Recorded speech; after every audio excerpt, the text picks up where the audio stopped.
Should we expect the Bible to match up with history and science? A Tulsa man says a story from the good book can be proven.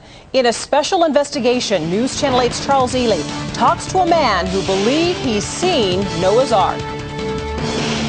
Val Smith will tell you he's an eyewitness who went to this remote site in the Middle East after decades of questioning. It is a personal quest started by a 1960 article in Life magazine.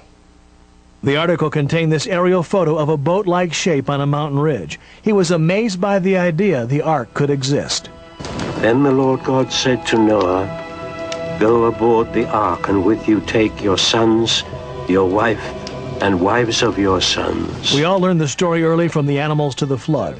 But Val Smith believes it's a matter of faith and fact. You know, if the Bible is true, these things are really out there. Someplace, yeah. They got to be somewhere. Of course, that begs the question, where? Well, that led Smith to this remote part of eastern Turkey.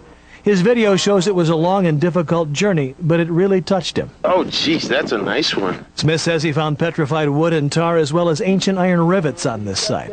He thinks they're Noah's work. Many people tell me, I don't need Noah's Ark, I have faith. Well, that's great. I had faith.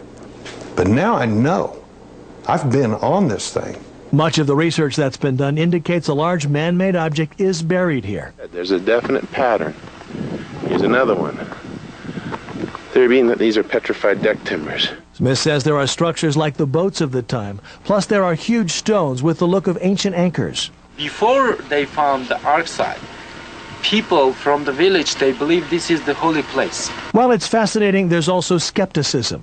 There are Christians who don't think an ark will ever be found. Some religions believe much of the early Bible is in parable form. It's not a book about archaeology or anthropology or geology or geography. It's a book about theology. At Boston Avenue Methodist, the pastor says it's the lesson that matters. If somebody finds a boat or a piece of wood, it doesn't validate or invalidate the Bible. They're looking for the kind of evidence that I think the Bible never intended us to look for. At the same time, there's some middle ground when it comes to this mystery. You know, if we have this structure on Mount Ararat, I want to know what it is. An ORU expert says theology and archaeology can come together, but it requires a lot of hard evidence. We have an enormous structure there, something constructed of wood. I mean, is it an ark? I mean, it could be a barn.